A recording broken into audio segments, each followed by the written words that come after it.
The rain hammered down like bullets against the parched Texas earth, turning the dusty main street of San Angelo into a river of mud, and beneath the shelter of a freight wagon parked outside the mercantile, a young woman lay curled against the wheel, shivering so violently her teeth chattered loud enough to hear over the storm. Cole Brennan had been riding for 3 days straight, pushing his horse harder than he should have, trying to outrun memories that clung to him like the red dirt of his family's ranch back in Abilene. The year was 1877, and the world felt simultaneously too big and too small for a man carrying the weight he carried. His older brother had died 6 months ago in a stampede, and Cole had left home unable to bear his mother's grieving eyes or his father's silent accusation that it should have been Cole instead. He had been drifting ever since, taking work where he could find it, sleeping under stars that offered no comfort and seeking nothing except the next sunrise. The storm had caught him 2 miles outside San Angelo, and he had urged his bay gelding forward through sheets of rain that soaked him to the bone within minutes. By the time he reached the town's main street, water was streaming from the brim of his hat, and his clothes hung heavy on his frame. He was heading for the saloon, thinking only of whiskey and perhaps a dry corner where he might sleep off the chill, when he saw her. At first, he thought it was just a pile of rags someone had left beneath the wagon. But then the pile moved, and he saw the curve of a shoulder, the dark tangle of wet hair, the pale hand clutching at a threadbare shawl that did nothing to keep out the cold. Cole reined in his horse and sat there for a moment, rain drumming on his shoulders, watching this woman who seemed determined to make herself as small as possible against the wagon wheel. He dismounted slowly, his boots sinking into the mud with soft sucking sounds. Leading his horse by the reins, he approached the wagon carefully, not wanting to startle her. When he got close enough, he could see that she was young, probably not more than 22 or 23, with a face that would have been pretty if it had not been so drawn with exhaustion and cold. Her lips were nearly blue and her eyes were closed, though whether she was sleeping or simply too tired to open them, he could not tell. "Ma'am," Cole said quietly, crouching down a few feet away from her. "Ma'am, you cannot stay out here like this. You will catch your death." Her eyes flew open, and he found himself looking into irises the color of honey touched by firelight. For a moment, she just stared at him with an expression that was equal parts fear and defiance, and then she drew back against the wagon wheel as if she could somehow melt into the wood and disappear. "I am not looking for trouble," Cole said, keeping his voice low and steady the way he would when approaching a spooked horse. "But this storm is not letting up and you are already half frozen. Where are you trying to get to?" She opened her mouth, but her teeth were chattering so hard she could barely form words. "And nowhere," she finally managed. "No money for a room." Cole studied her more carefully. Her dress, though soaked and mud-splattered, had once been of decent quality. There were calluses on her hands that spoke of hard work, but her fingernails were clean, and her hair, despite being plastered to her head by rain, showed signs of having been carefully brushed not long ago. This was not a woman accustomed to sleeping under wagons. "What is your name?" he asked. She hesitated, and he could see the calculation in her eyes, weighing whether honesty or lies would serve her better. "Sarah," she said finally. "Sarah Mitchell." "Well, Miss Mitchell, I am Cole Brennan, and I have a bedroll on my horse that is a sight more comfortable than mud and wagon wheels." "You are welcome to it." Suspicion flickered across her face. "And what would you be wanting in return?" The question was fair, Cole supposed, though it stung a little. He had seen enough of the world to know what kind of offers women in Sarah's position usually received. "Nothing," he said simply. "Just trying to do the Christian thing. You can have the bedroll, and I will keep watch to make sure nobody bothers you while you rest." "Where will you sleep?" "I will manage, done it before." Sarah looked at him for a long moment, and Cole had the strange sensation of being thoroughly examined and judged. Whatever she saw in his face must have satisfied her because she gave a small nod. "All right," she said. "Thank you." Cole went to his horse and untied his bedroll from behind the saddle. It was wrapped in oilcloth to keep it dry, and when he unrolled it beneath the wagon beside Sarah, the wool blankets inside were still mostly dry and warm. He helped her settle into it, trying not to notice how her hands trembled or how thin she seemed beneath her wet clothing. "You should try to get some sleep," he said, once she was wrapped up tight. "Storm should blow over by morning." Sarah's eyes were already drooping with exhaustion, but she forced them open again. "You are really going to stay awake all night?" "Done that before, too," Cole said with a slight smile.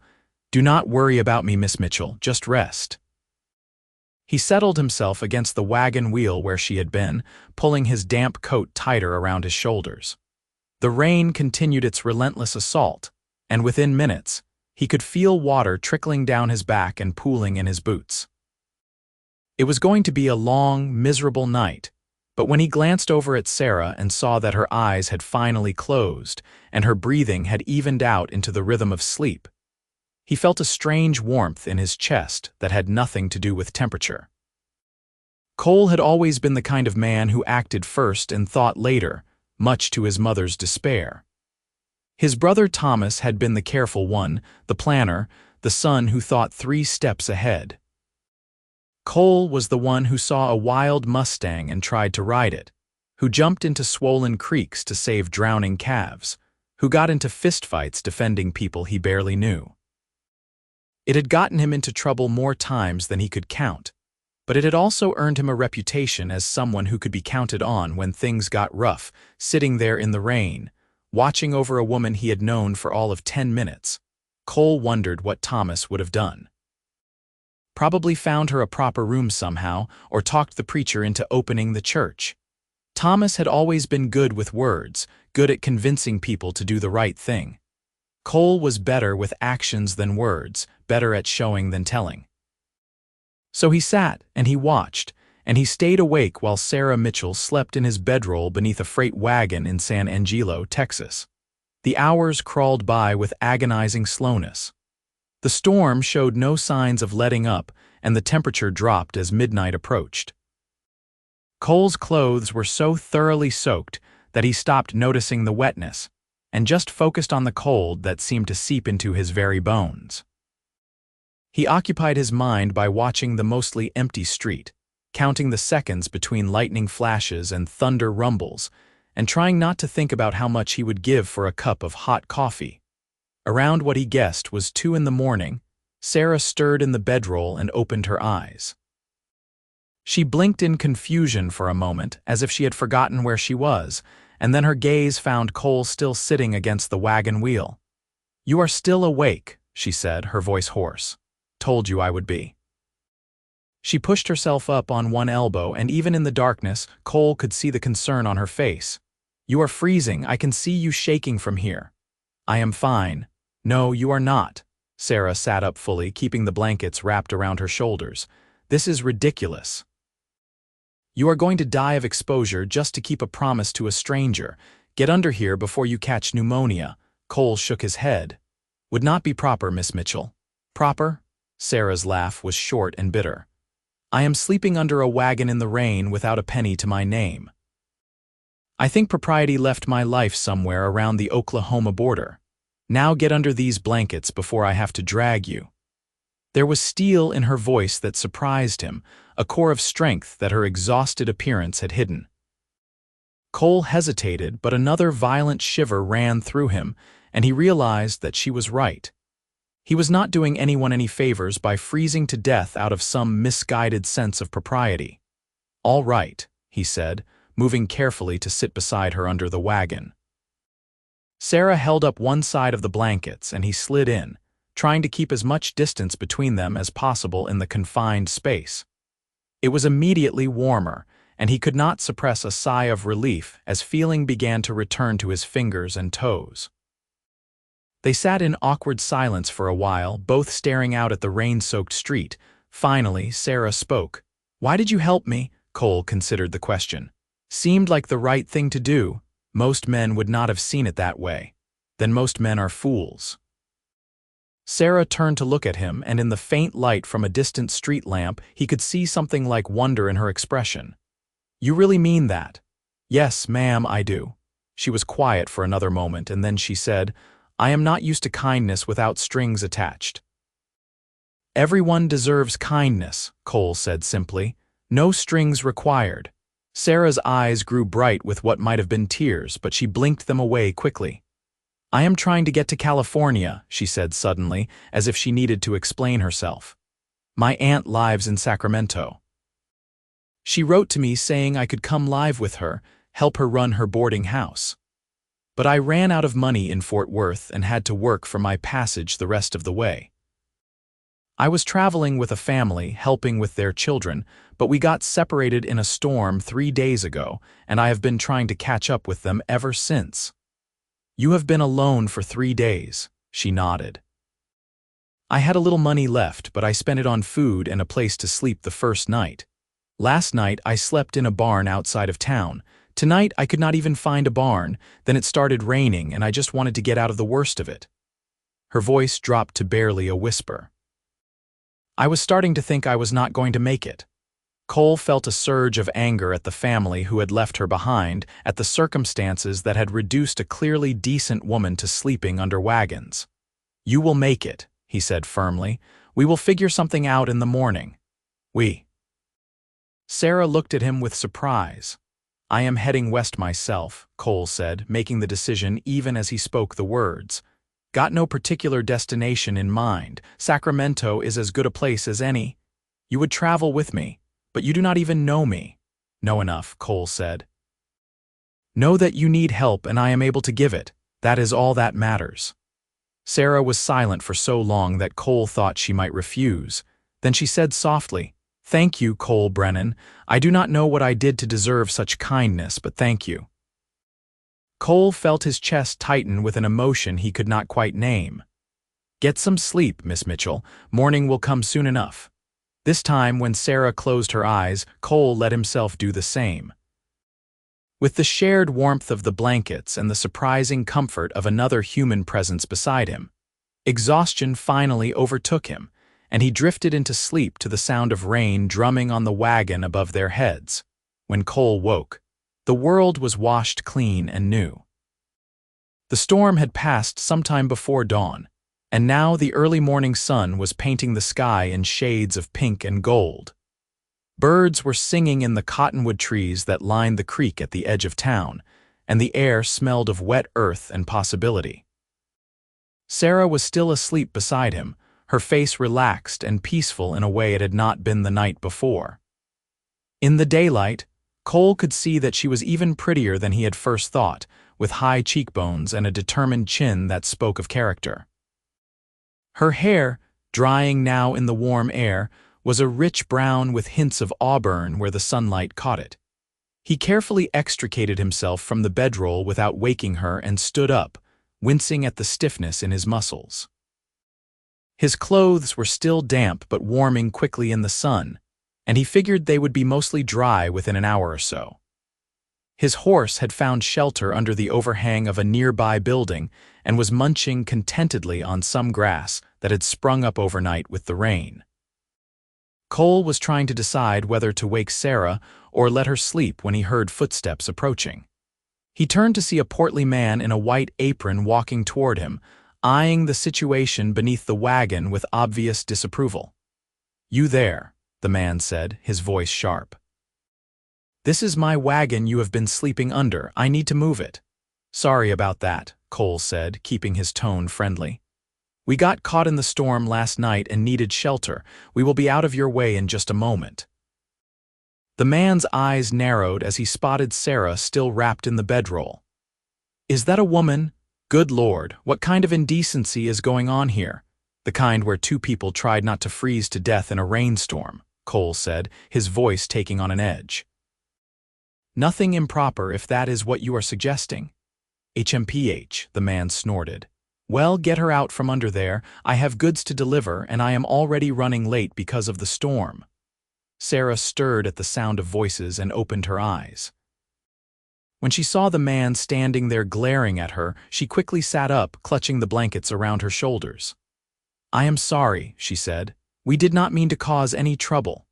Just get out, the man said impatiently. Cole helped Sarah gather the bedroll and they moved away from the wagon. The man climbed up onto the driver's seat without another word and snapped the reins, sending the wagon splashing through the mud puddles and disappearing around the corner. Pleasant fellow, Cole observed dryly. Sarah managed a small smile. I have met worse. They stood there awkwardly for a moment, both of them rumpled and mud-stained, facing the new day with no clear plan. Finally, Cole said, First thing we need is breakfast. I have a little money. There is a place down the street that should be open by now. I cannot take your money, Sarah protested. You are not taking it, I am offering it. There is a difference. Cole started walking before she could argue further, and after a moment he heard her footsteps following behind him. The restaurant was a small establishment tucked between the general store and the blacksmith shop, with a painted sign that read Mama Rosa's hanging above the door. Inside, it smelled of coffee and bacon and fresh-baked bread, and Cole's stomach rumbled so loudly that Sarah laughed despite herself. They took a table near the window, and a plump Mexican woman with kind eyes came over to take their order. You both look like you had a rough night, she said, her accent thick but her English clear. Coffee first, yes? Yes, please, Cole and Sarah said in unison, then looked at each other and smiled. Mama Rosa brought them steaming cups of coffee and a basket of warm tortillas, then returned a few minutes later with plates piled high with eggs, beans, and bacon. Cole ate with the single-minded focus of a man who had not had a decent meal in days, but he noticed that Sarah picked at her food, eating slowly as if she was not quite sure it was real. You should eat more, he said gently. Going to be a long journey to California, you will need your strength. Sarah looked up from her plate. You were serious about that, about traveling together. I do not say things I do not mean. She studied his face for a moment, then nodded. All right then, but I should tell you something first. I am not just running to something. I am also running from something. Cole felt a flicker of concern but kept his expression neutral. What are you running from? Sarah took a deep breath, as if steeling herself. I was married. My husband died 8 months ago in a mining accident in Colorado. We had been married less than a year, and it was not a happy marriage. He drank, and when he drank, he had a mean temper. She touched her left wrist unconsciously, and Cole saw the faint shadow of an old bruise there. When he died, I thought I would finally be free. But then his brother showed up, saying that according to their family customs, I should marry him now. He would not take no for an answer, started following me everywhere, making threats. That is when my aunt wrote to me and offered me a way out. I left in the middle of the night with just the clothes on my back and what little money I had saved. Cole felt a surge of anger at this unknown brother-in-law, but he kept his voice calm. This brother, does he know where you are headed? I do not think so. I did not tell anyone except my friend Ellen, and I trust her completely, but I am afraid that if he finds out, he might come after me. That is why I have been so careful, why I did not want to stay in one place too long. She looked at him with worried eyes. If that changes your mind about traveling with me, I understand. I do not want to bring trouble to you. Cole thought about it for exactly 3 seconds. Does not change anything. A man who would threaten a woman like that deserves whatever trouble comes his way. You have my word that I will see you safely to Sacramento. The relief on Sarah's face was almost painful to see. Thank you, she whispered. You have no idea what this means to me. I think I have some idea. Cole pushed his empty plate aside and leaned forward. Now, let us talk practical matters. My horse can carry us both for short distances, but we are going to need supplies for a journey that is going to take weeks, maybe months. I have some money saved up from working ranches, but not enough to outfit us properly. We are going to need to earn more along the way. I can work, Sarah said quickly. I am good with cooking, cleaning, sewing, childcare. I can earn my keep. I am sure you can, and I can always find work with horses or cattle. Between the two of us, we should be able to make our way west without too much trouble. He paused, then added, but we are going to have to be careful about appearances. A man and woman traveling alone together, people are going to talk. They are going to assume things. Sarah's cheeks flushed slightly. I know, I thought about that. We could say we are married. It would be easier and safer for me too. The suggestion caught Cole off guard, and he felt heat rising in his own face. I suppose that would work. Husband and wife traveling to California to start a new life. It is a common enough story that nobody should question it too closely. Mr. and Mrs. Brennan, Sarah said, trying out the sound of it. Then she looked at him with sudden concern. Unless you have someone back home who would object to such a pretense. A girl waiting for you, perhaps? No, Cole said, perhaps a bit too quickly. No one waiting. What about you? Anyone besides this brother-in-law who might come looking? No. My parents are both dead, and I have no other family except my aunt in California. I am completely alone in the world. She said it matter-of-factly, but Cole could hear the loneliness beneath the words. Not anymore, he said. From now on, you have me, for whatever that is worth. Sarah reached across the table and placed her hand on his. It was the first time she had voluntarily touched him, and Cole felt something electric pass between them at the contact.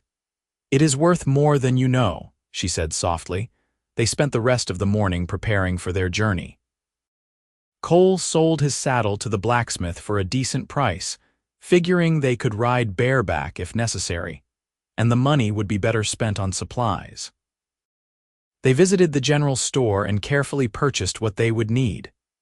Dried beans and salt pork, coffee and sugar, a small cooking pot, 2 canteens, a better blanket to supplement Cole's bedroll, and a wide-brimmed hat for Sarah to protect her face from the sun. The storekeeper, a thin man with wire-rimmed spectacles, eyed them curiously as he tallied up their purchases. You folks heading west? Yes, sir, Cole said. My wife and I are going to California to try our luck. The word wife felt strange on his tongue, but the storekeeper just nodded. Lot of folks doing the same. You be careful out there. Roads are not as safe as they used to be. Been hearing reports of bandits working the trails between here and New Mexico. We will keep our eyes open, Cole assured him. Thank you for the warning. As they left the store, their arms full of supplies, Sarah said quietly, This is really happening. We are really doing this. Having second thoughts. No, she said firmly, just the opposite. For the first time in months, I feel like I have something to look forward to. They left San Angelo just after noon, with Sarah riding in front of Cole on his bay gelding, their supplies tied up in bundles behind them. The horse, whom Cole called Rusty for his reddish-brown coat, handled the extra weight gamely, though Cole knew they would have to stop frequently to give him rest. The landscape of West Texas stretched out before them, vast and open under an endless blue sky. The storm had brought temporary relief from the heat, but already the sun was baking the moisture out of the ground, and shimmering heat waves danced on the horizon. They followed the main road west, joining a loose stream of other travelers, mostly wagons and families heading for new opportunities in the territories beyond. As they rode, Sarah gradually relaxed against Cole, her back resting against his chest as she swayed with the horse's gait. Cole tried not to think about how right it felt to have her there, how natural it seemed despite the fact that they had known each other less than a day. He told himself it was just the circumstances, the shared hardship of the night, before creating a false sense of intimacy. But there was something about Sarah Mitchell that called to something deep inside him, some lonely part of his soul that had been dormant since Thomas died. They made camp that evening beside a small creek, under the spreading branches of a live oak tree. While Sarah gathered kindling for a fire, Cole unsaddled Rusty and let him drink and graze. The routine tasks of making camp felt comfortable, almost domestic, as if they had been traveling together for years instead of hours. Sarah proved to be an excellent camp cook, turning their meager supplies into a surprisingly tasty stew. As they ate, sitting on opposite sides of the small fire, Cole found himself studying her face in the flickering light. There was a resilience in her that he admired, a refusal to be broken by circumstances that would have crushed many people. "Can I ask you something?" Sarah said suddenly, breaking the comfortable silence. "Sure. Why were you in San Angelo? You said you were drifting, but you must have been going somewhere." Cole poked at the fire with a stick, watching sparks spiral up into the darkening sky. "I was running too, I guess. Not from a person, but from a memory. My older brother Thomas died in a stampede 6 months back. We were working together, pushing cattle up to Kansas, and there was a storm. Something spooked the herd and they panicked. Thomas was trying to turn them when his horse stepped in a prairie dog hole and went down. He got trampled before anyone could reach him. Oh, Cole, I am so sorry. The worst part was that I was right there. I saw it happening and I could not do anything to stop it, could not reach him in time." Cole's voice was rough with emotion he had been holding back for months. "My parents blamed me, even though they never said it out loud. I could see it in their eyes every time they looked at me, so I left. Been wandering ever since, trying to figure out how to live with it." Sarah was quiet for a moment, then she got up and came around the fire to sit beside him. "It was not your fault," she said firmly. "Accidents happen, and sometimes there is nothing anyone can do to prevent them. Your brother would not want you torturing yourself like this." "How do you know?" "Because I can tell from the way you talk about him that he loved you, and people who love us do not want us to suffer." Cole looked at her, this woman who had her own grief and trauma to deal with, offering him comfort and wisdom. "When did you get so smart?" "Somewhere between sleeping under a wagon and pretending to be married to a cowboy I just met," she said with a slight smile. Cole laughed, a real laugh that felt like it broke something open inside his chest. "Fair enough." They sat together by the fire until it burned down to embers, talking about their lives and their hopes and the uncertain future that lay ahead. When it was time to sleep, they shared the bedroll again, this time without awkwardness, and Cole found himself drifting off with the scent of Sarah's hair in his nostrils and a sense of peace he had not felt in a very long time. The days that followed fell into a steady rhythm. They would rise with the sun, break camp, and ride for several hours before stopping to rest Rusty and eat a simple meal. Then they would ride some more, covering as much ground as they could before the heat of the day became unbearable. In the late afternoon, they would find a place to camp, usually near water, and Sarah would cook while Cole tended to the horse and gathered firewood. They talked constantly as they traveled, sharing stories and opinions, learning each other's quirks and preferences. Cole discovered that Sarah had a quick wit and a sharp intelligence that had been stifled in her short, unhappy marriage. She loved to read and had left behind a small collection of books that she mourned almost as much as her freedom. Cole, who had never been much of a reader, found himself promising to buy her new books when they reached a town large enough to have a bookstore. Sarah learned that Cole had a gift with animals, a patient gentleness that extended to all living creatures. She watched him calm a rattlesnake that had wandered into their camp one evening, using a forked stick to carefully relocate it far away without harming it.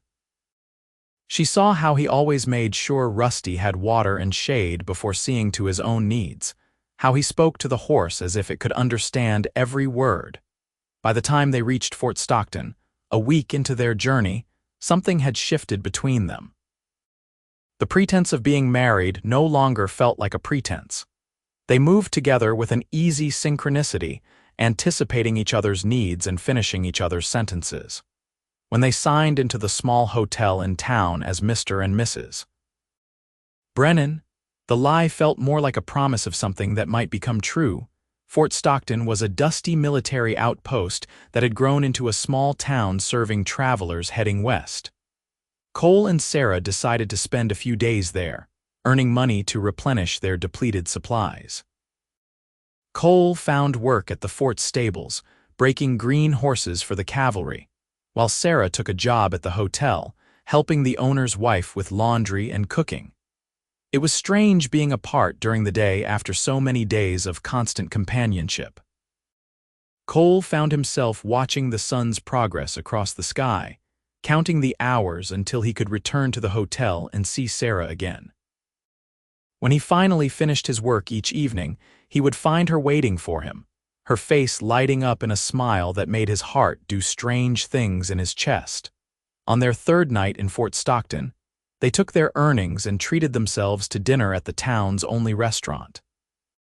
It was not fancy, just beef and potatoes and gravy, but after days of campfire cooking, it tasted like a feast.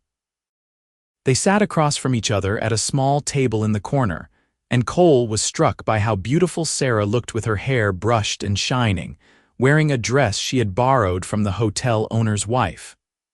"I have been thinking," Sarah said, pushing food around on her plate. "When we get to California to my aunt's boarding house, what will you do? Will you stay or will you move on?" The question had been lurking in the back of Cole's mind for days, but he had been avoiding thinking about it too directly. "I do not know," he admitted. "I suppose that depends on a lot of things." "Like what?" Cole took a deep breath, knowing this was a moment that would change everything. "Like whether you want me to stay." Sarah's hand stilled on her fork. She looked up at him, and in her eyes he saw hope and fear warring with each other. "Why would you want to stay?" "Because somewhere between a wagon in San Angelo and right now, I stopped thinking of this as just helping someone get where they need to go. I started thinking of it as something more." He reached across the table and took her hand. "I know we have not known each other long, and I know we started this as a pretense, but Sarah, what I am feeling for you is real.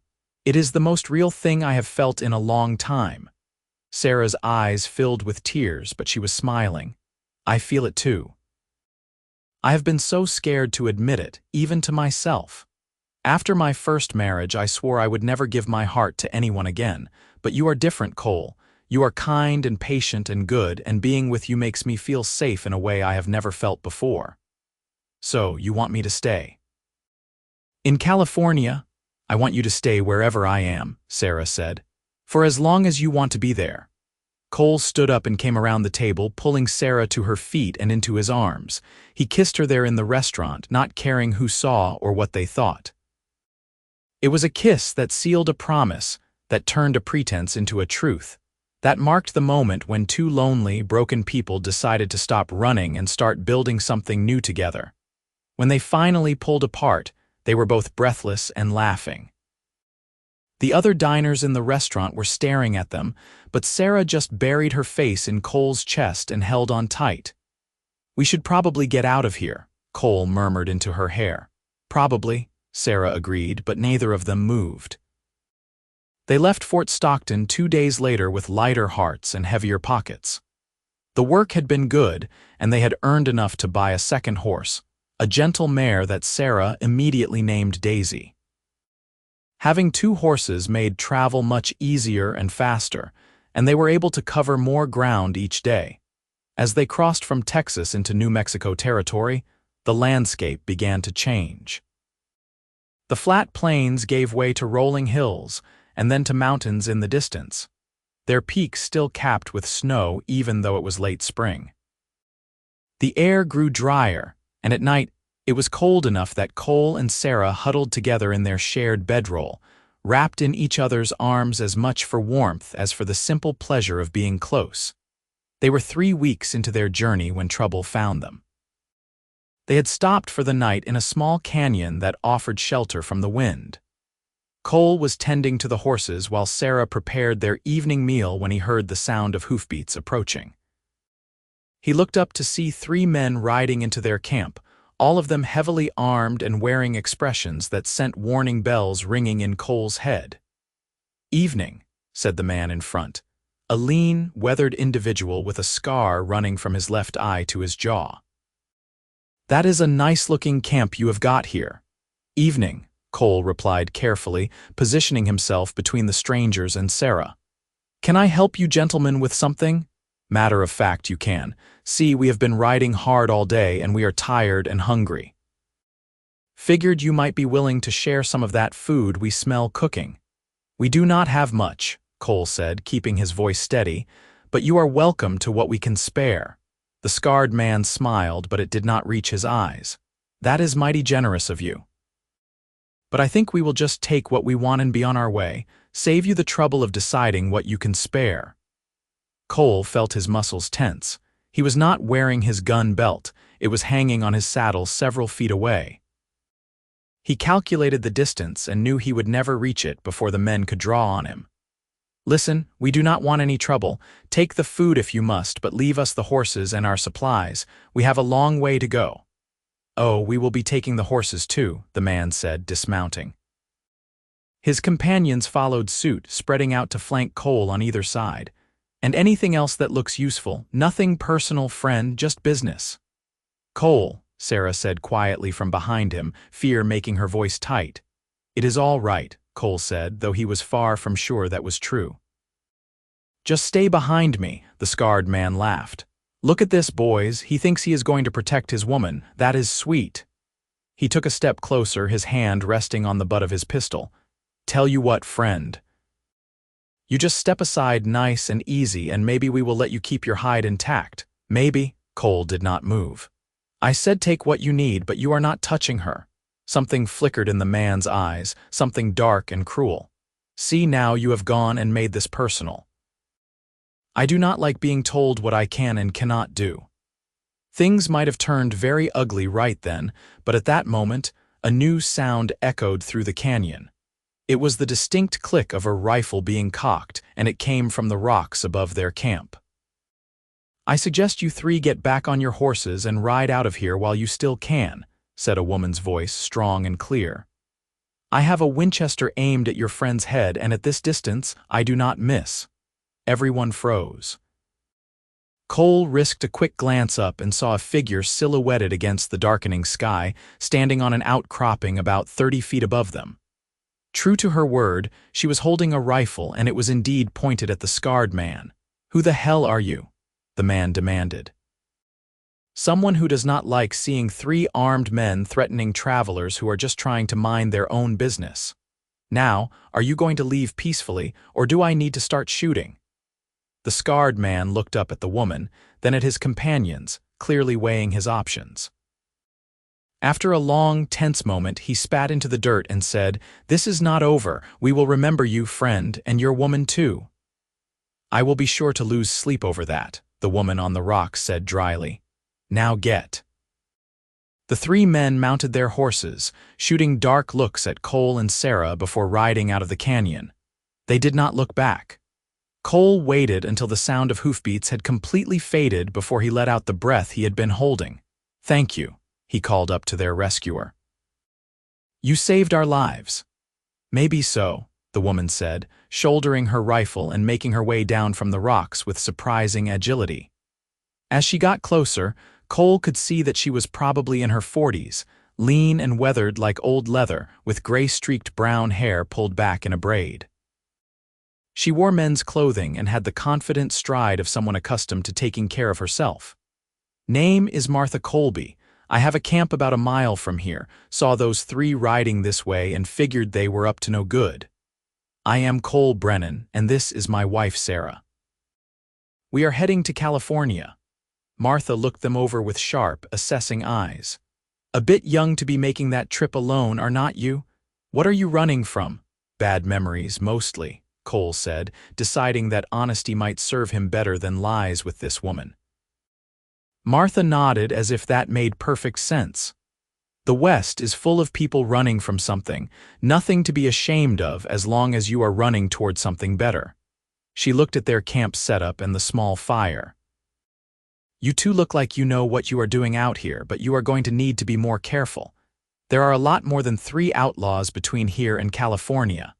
We are learning as we go," Sarah said, finding her voice. "Will you join us for supper, Mrs. Colby?" "It is the least we can do to thank you." "Miss Colby," Martha corrected, "and I will take you up on that offer. Been eating my own cooking for too long." They spent the evening around the fire with Martha, listening to her stories of life on the frontier. She had come west with her husband 20 years ago, but he had died of fever 5 years back, leaving her alone on their small ranch. She had kept it going by herself, running a few head of cattle and breaking horses to sell to the army. "Is not an easy life," Martha told them, her weathered face serious in the firelight. "But it is mine, and I am beholden to no one. That is worth more than all the comfort and security in the world." "Do you ever get lonely?" Sarah asked. "Sometimes," Martha admitted. "But I would rather be lonely and free than trapped and miserable. I was married for 15 years, and I loved my Henry with all my heart, but I will not pretend that I do not enjoy making my own decisions without having to answer to anyone." She looked between Cole and Sarah with a knowing smile. "But I can see that you two have something different. The way you look at each other, that is the real thing. Hold on to it." After Martha left to return to her own camp, promising to ride with them partway the next day, Cole and Sarah lay in their bedroll looking up at the stars. "She is right, you know," Sarah said quietly. "What we have is real." Cole pulled her closer. "I know, and I am not letting anything happen to it, or to you. Those men today, they frightened me." "They frightened me too," Cole admitted. "I keep thinking about what might have happened if Martha had not shown up. But she did, and we are safe." Sarah turned in his arms to face him. "Cole, I need you to know something. I am not sorry about anything that has happened since that night in San Angelo, not one single moment of it." "Neither am I." He kissed her forehead, then her cheek, then her lips, and for a while they forgot about outlaws and danger and everything except each other. Martha rode with them for the next 3 days, her presence adding a sense of security that allowed Cole and Sarah to relax a bit. She taught them tricks for traveling safely, how to read the signs of other travelers and determine who might be friendly and who might be dangerous. She showed them which plants were safe to eat and which could make you sick, how to find water even when there did not seem to be any nearby. On the 3rd day, they reached the point where Martha needed to turn back toward her ranch. Before she left, she pressed something into Sarah's hand. It was a small pistol, silver with a carved wooden grip. "Every woman traveling this country needs a way to protect herself," Martha said firmly. "I know you probably do not know how to use it, but it is not hard to learn. Cole can teach you." "I cannot take your gun," Sarah protested. "You can and you will. I have others.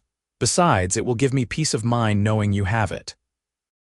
Martha mounted her horse and looked down at them with something like affection in her eyes.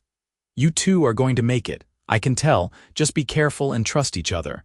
That is the secret to surviving out here." They watched her ride away, and Sarah turned the little pistol over in her hands. "I suppose I should learn to use this." "We will practice when we make camp tonight," Cole promised. True to his word, that evening Cole spent an hour teaching Sarah how to load, aim, and fire the pistol. She was a quick learner, and by the time darkness fell, she could hit a target 9 times out of 10. Cole was impressed and told her so. "Thomas used to say I was stubborn enough to learn anything if I set my mind to it," Sarah said, then looked surprised at herself. She had started speaking more easily about her past as they traveled, the painful memories losing some of their sharp edges.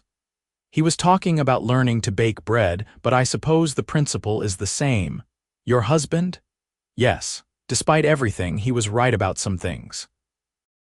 She tucked the pistol into the pocket of her dress that Cole had helped her sew for that purpose. "I feel better knowing I can defend myself if I need to." "I hope you never need to," Cole said, "but I am glad you have it just in case." They continued west, passing through small towns and settlements, always mindful of Martha's warnings about staying safe. In some places, they stopped to work for a few days, replenishing their supplies and their funds. Cole took whatever jobs he could find with horses or cattle, while Sarah found work cooking or cleaning or helping with children. They were a good team, and word of their reliability began to spread, so that sometimes jobs would be waiting for them when they arrived in a new town. In a small settlement called Mesilla, they stayed for nearly 2 weeks. Cole got work on a nearby ranch helping to round up cattle that had scattered during a storm, while Sarah helped the rancher's wife, who was recovering from a difficult childbirth. The work was hard but satisfying, and they were paid well for their efforts. It was in Mesilla that Cole finally asked Sarah the question that had been building in his mind for weeks. They were walking back to their camp one evening, the setting sun painting the world in shades of orange and gold, when he stopped and turned to face her. "Sarah, I know we have been pretending to be married all this time, but I do not want to pretend anymore. I want it to be real." "Will you marry me? For real this time?" Sarah's eyes went wide, and for a moment she just stared at him. Then tears began streaming down her face, and she was nodding and laughing all at once. "Yes.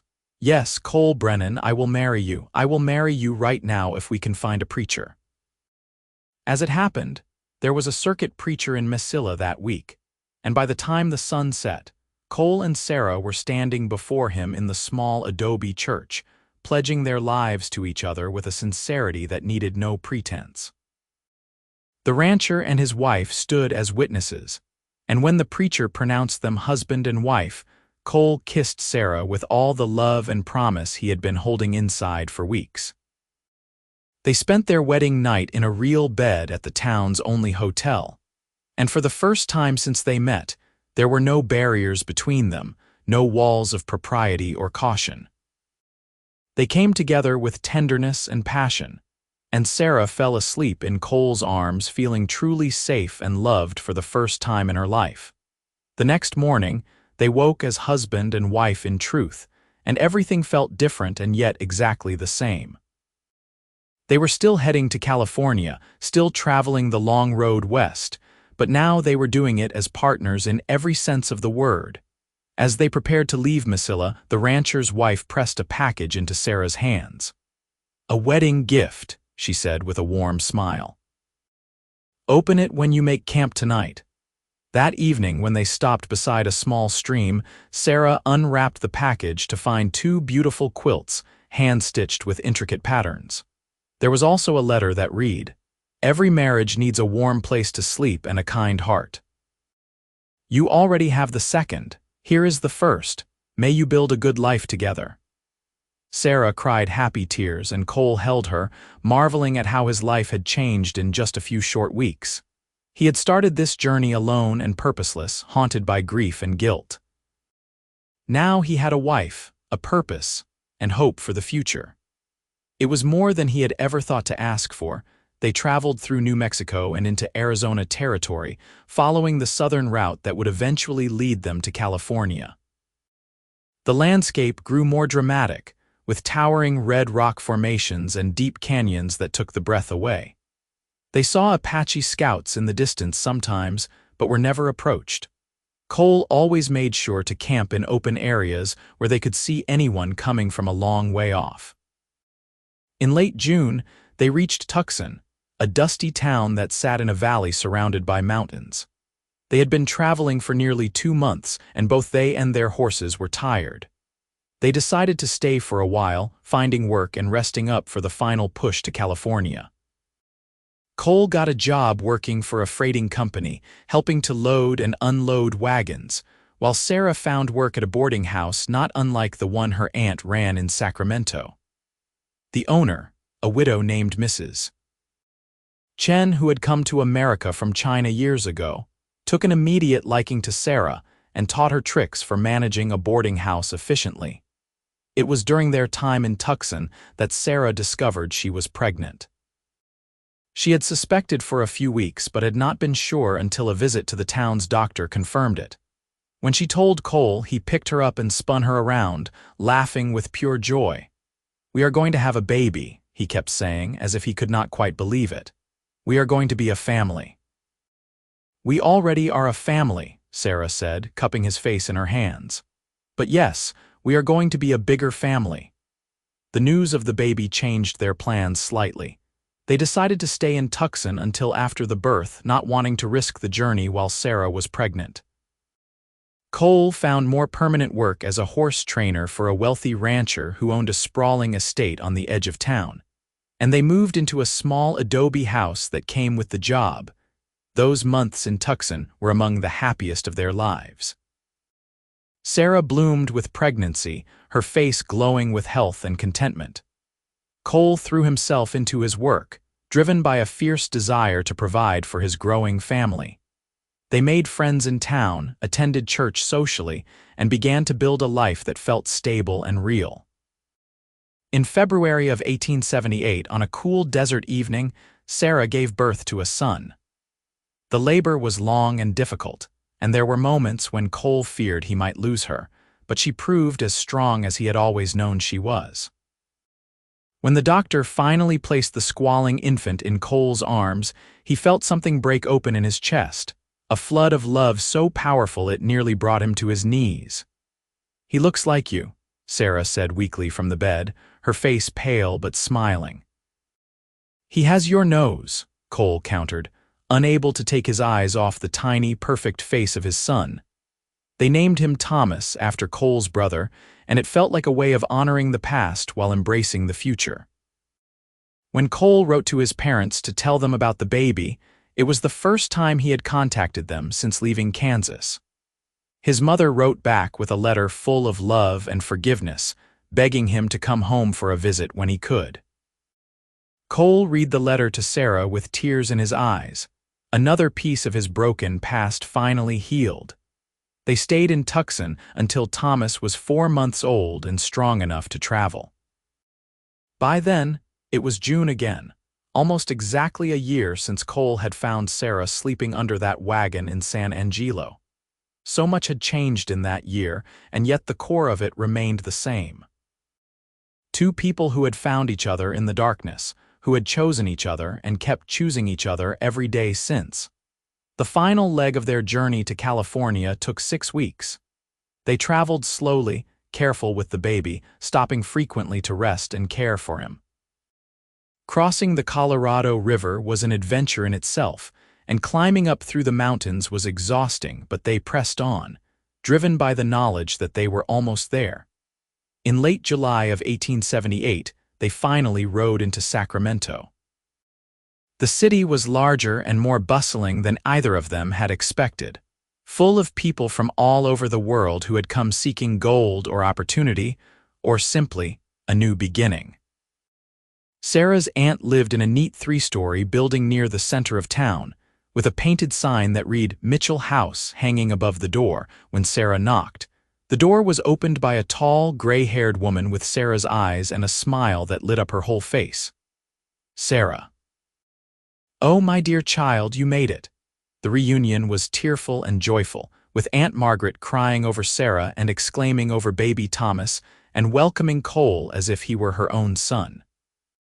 She insisted they move into the boarding house immediately, refusing to hear any arguments about them finding their own place. That first night in Sacramento, lying in a real bed in a real house with Sarah beside him and Thomas sleeping in a cradle nearby, Cole thought back to that rainy night in San Angelo. He had been so lost then, so broken by grief and guilt that he could barely see a reason to keep going. But he had seen a woman sleeping under a wagon in the rain, and he had offered his bedroll and stayed awake to keep her safe. Such a small thing, really. Such a simple act of kindness. But it had changed everything. It had given him purpose and hope and love. It had given him a family and a future. It had saved him just as much as it had saved Sarah. Sarah stirred beside him and her eyes opened. "Cannot sleep," she whispered, "just thinking." "About what?" "About how lucky I am, how grateful." Sarah smiled and reached for his hand. "I was thinking the same thing. We made it, Cole." "We really made it." "Yes," he agreed. "We did." But of course, reaching Sacramento was not the end of their story. It was just the beginning of a new chapter. Cole and Sarah settled into life in the city, though it took some adjustment after so many months on the trail. Cole found work training horses for a livery stable, and his reputation for skill and patience quickly spread. Soon he had more work than he could handle, and within a year, he had saved enough to buy his own small stable on the edge of town. Sarah helped her Aunt Margaret run the boarding house, and her organizational skills and warm manner with the guests made the place more successful than ever. She also discovered a talent for baking, and her pies became famous among the boarders. Sometimes Cole would come home to find her in the kitchen, flour dusting her cheeks and Thomas playing at her feet, and his heart would swell with love and contentment. Thomas grew into a bright, energetic boy with his mother's quick mind and his father's way with animals. By the time he was 3, he was already following Cole around the stable, learning to care for the horses and treating them with the gentle respect Cole had taught him. In 1880, Sarah gave birth to their second child, a daughter they named Rose. She had Sarah's auburn hair and Cole's gray eyes, and she was spoiled shamelessly by her big brother and her great-aunt Margaret. 2 years later, another daughter arrived, whom they named Martha after the woman who had saved their lives in New Mexico. Cole's stable continued to prosper, and eventually he was able to buy the property next door and expand. He hired 2 young men to help with the work, and he found satisfaction in teaching them the skills Thomas had taught him back on the ranch in Kansas. Sometimes he would think of his brother and realize that the guilt had faded, replaced by gratitude for the time they had had together and the lessons Thomas had imparted. Sarah's Aunt Margaret passed away peacefully in her sleep in 1883, leaving the boarding house to Sarah. By then, Sarah and Cole had moved into their own home, a comfortable 2-story house near the stable, but Sarah continued to manage the boarding house with the same care and attention her aunt had given it. She hired a manager to handle the day-to-day operations while she focused on raising their children and helping Cole with the business side of the stable. The years passed in a rhythm of work and family, of birthdays and holidays, and the small, precious moments that make up a life. Cole and Sarah never forgot where they had come from or how they had found each other. Every year on the anniversary of the night they met, Cole would present Sarah with a single red rose and say, "Thank you for sleeping under that wagon." And Sarah would laugh and kiss him and say, "Thank you for staying awake." They taught their children about kindness and resilience, about the importance of helping others and choosing compassion over convenience. They told them stories about their journey west, carefully editing some of the more dangerous parts until the children were old enough to understand. In 1885, Cole received a letter from his mother saying that his father had died. Despite the complicated feelings he still had about leaving home, Cole made the trip back to Kansas, taking Sarah and the children with him. It was a bittersweet visit, full of tears and reconciliation and healing. His mother met her grandchildren for the first time and held them with a grandmother's fierce love. She and Cole talked long into the night, and by the time he left to return to California, the last shadows of the past had been lifted. Thomas, their eldest, grew up to take over the stable when Cole decided to step back and spend more time with his family. Rose became a teacher, using her quick mind and patient nature to educate the children of Sacramento's growing population. Martha followed in her mother's footsteps and eventually took over the management of the boarding house, running it with the same warmth and efficiency Sarah had shown. In 1890, when Thomas the Younger was 12, he asked his father how he and his mother had met. Cole and Sarah exchanged a glance, and then Cole began to tell the story. He spoke of rain and wagons, of a bedroll offered and a night spent awake. He told of the journey west, of the dangers they had faced and the kindness they had been shown. He spoke of Martha Colby and Mama Rosa and the rancher's wife who had given them quilts. He talked about falling in love slowly and then all at once, about learning to trust and hope again after loss and heartbreak. When he finished, Thomas was quiet for a moment and then he said, "So you saved Mother's life?" "No," Cole said, looking at Sarah with eyes full of love. "She saved mine." The children grew and eventually started families of their own. Thomas married a kind young woman named Elizabeth and gave Cole and Sarah their first grandchildren, twin boys who had Cole's talent with horses. Rose married a doctor and moved to San Francisco but visited often with her daughter and son. Martha never married but found deep satisfaction in running the boarding house and caring for the extended family that had grown up around it. Cole and Sarah grew old together, their hair going gray and then white, their faces becoming lined with the marks of years well lived.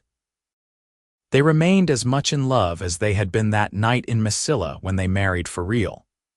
They held hands when they walked, finished each other's sentences, and still looked at each other with the wonder of two people who knew how lucky they were to have found each other.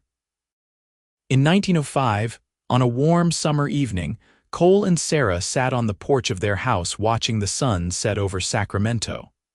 They were in their late 60s now, and their bodies were not as strong as they once were, but their hearts were as connected as ever.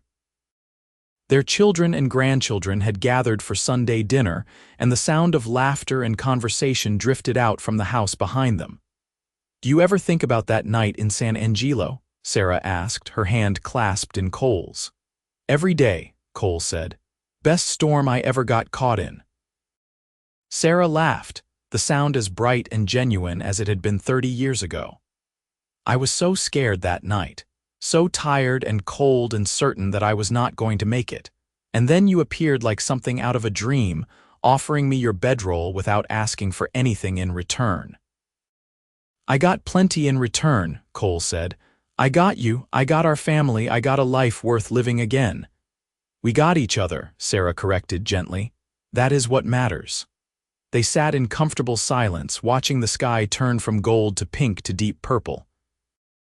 Around them, the city hummed with life, but in that moment they were back on the trail, just the two of them against the world, choosing each other and being chosen in return. "I love you, Sarah Brennan," Cole said, lifting her hand to his lips and kissing it gently. "I love you, Cole Brennan," Sarah replied. "From that rainy night to this moment and every moment in between, I have loved you and I will love you until my last breath." They stayed on the porch until the stars came out, and their daughter Martha came to gently shepherd them inside where it was warm. That night, lying in bed with Sarah in his arms, Cole thought about the long journey that had brought them here. He thought about Thomas and the guilt he had carried, about the aimless drifting that had led him to San Angelo, about the choice he had made to offer kindness to a stranger.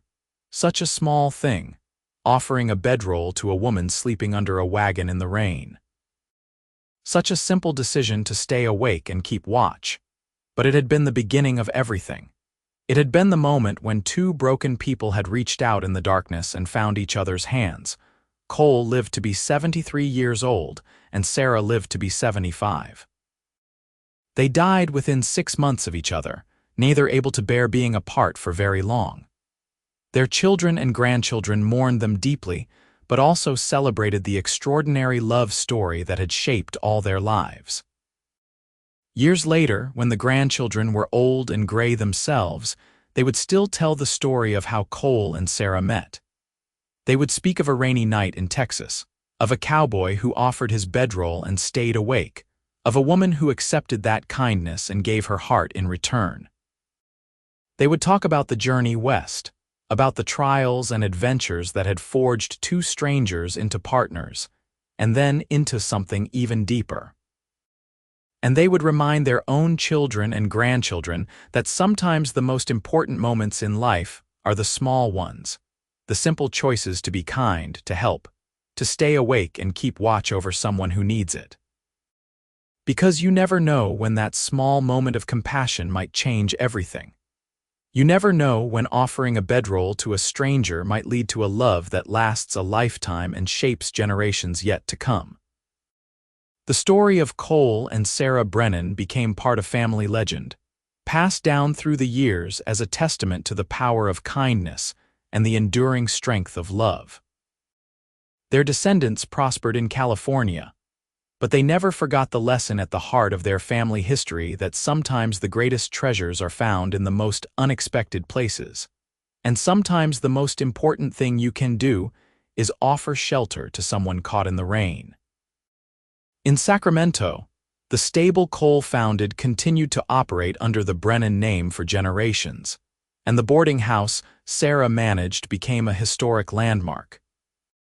On the wall of the boarding house, there hung a small plaque that read in simple letters this message that Sarah had written shortly before her death, wanting to leave something behind for future generations who might stay there. It read, "This house was built on the principle that everyone deserves a safe place to rest, a warm meal, and kindness without conditions. May all who enter here find shelter from whatever storm has brought them to our door."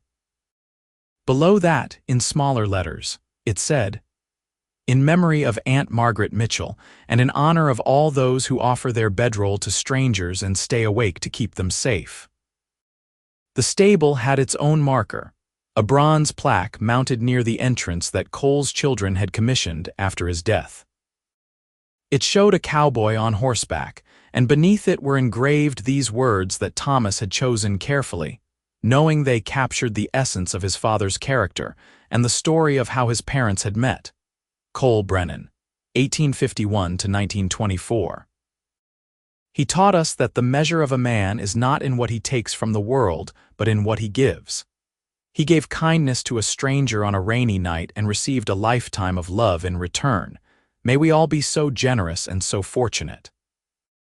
And so the story lived on, a testament to the truth that love can bloom in the most unlikely circumstances, that kindness is never wasted, and that sometimes the most important decision you will ever make is to help someone who needs it, expecting nothing in return. Cole and Sarah had found each other in the darkness of a Texas rainstorm, two lost souls reaching out for connection and finding everything they had ever needed in each other. Their love had been tested by hardship and distance, by danger and uncertainty, but it had endured and grown stronger with each passing year. They had built a life together that was rich not in material wealth, but in the things that truly matter: family, friendship, purpose, and above all, love that was freely given and gratefully received. In the end, that rainy night in San Angelo had been more than just a chance encounter between a wandering cowboy and a desperate woman seeking shelter. It had been a turning point, a moment when two people chose compassion over convenience, connection over isolation, hope over despair. And that choice, repeated day after day, year after year, had created something beautiful and enduring. Cole had offered his bedroll and stayed awake to keep Sarah safe, not knowing that in doing so he was also saving himself. Sarah had accepted that kindness and trusted a stranger, not knowing that he would become her partner, her love, and the father of her children. Together, they had taken that small act of kindness and built upon it a life worth living, a legacy worth remembering, and a love story that would inspire their descendants for generations to come. And if you had asked either of them, in those final golden years of their life together, whether they would change anything about the journey that had brought them from that wagon in San Angelo to the home they had built in Sacramento, they would have both given the same answer. They would not change a single moment, not the hardship or the danger, not the uncertainty or the fear, because all of it had been necessary to forge them into the people they became and to create the love they shared. Sometimes, after all, the most extraordinary stories begin with the simplest acts of kindness. Sometimes a bedroll offered to a stranger becomes the foundation of a family. Sometimes staying awake through one long night leads to a lifetime of mornings waking up beside the person you love. And sometimes, just sometimes, two broken people find each other in the darkness and discover that together they can build something whole and beautiful and true that will outlast them both and touch the lives of everyone who comes after.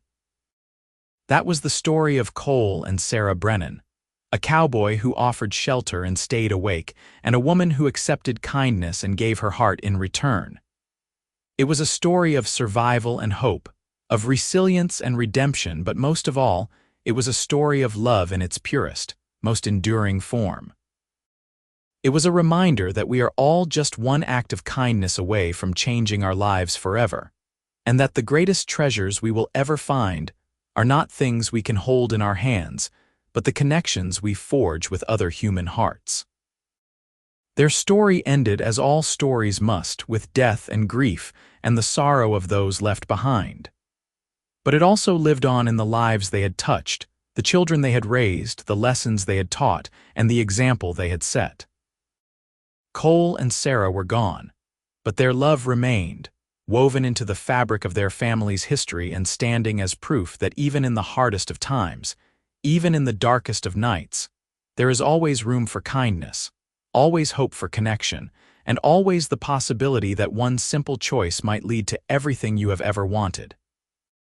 And so, their story passed into legend, told and retold around dinner tables and at family gatherings, refined and embellished with each telling but never losing its essential truth. A cowboy found a woman sleeping under a wagon in the rain. He offered his bedroll and stayed awake. She accepted his kindness. They fell in love. They built a life. They lived and loved and laughed and cried and grew old together, and when they were gone, the world was better for their having been in it. It was, in the end, the kind of story that reminds us all of what really matters in life. Not wealth or status or achievement, but simple human connection. The willingness to help someone in need. The courage to trust and be trusted. The commitment to choose love every single day, even when it is difficult, even when it is scary, even when you do not know where the path will lead. Cole and Sarah had chosen love on that rainy night in 1877, and they had kept choosing it every day for the rest of their lives. And that choice, more than anything else they accomplished or any legacy they left behind, was what made their story worth telling, worth remembering, and worth passing down through the generations as a reminder of what two people can build when they reach out to each other in kindness and trust. Their love story had begun with rain and a wagon and a cowboy's simple offer of shelter. It had grown through trials and travels, through hardship and happiness, through all the joys and sorrows that make up a human life. And it had ended, finally, with two old people sitting together on a porch, holding hands and watching the sunset, grateful for every moment they had been given and every choice that had led them to each other. That was their story, complete and whole, with nothing left unsaid and nothing left undone. It was a story with a beginning, a middle, and an ending that was not tragic or sad but peaceful and right, the natural conclusion to a life well lived and a love well honored. They had found each other in the storm, and they had weathered every storm that came after together, and in the end, that was all that mattered. They had loved each other truly and completely from that first night to their last breath, and their love had made all the difference in the world.